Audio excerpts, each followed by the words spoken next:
Walang anumang bagay ang sa aking makapaghihiwalay. Sa iyong pag-ibig at salita, ako'y laging mananagumpay. Dakilang Amang Hesukristo, ako'y aawit para sa'yo. Magpupuri sa sayaw, magbubunyi sa presensya mo.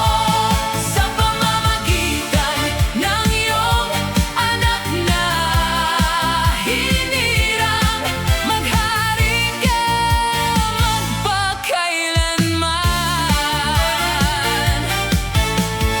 Di na ako matatakot, kailanmay di mapapagod sa pagpupuri at sa aking paglilingkod.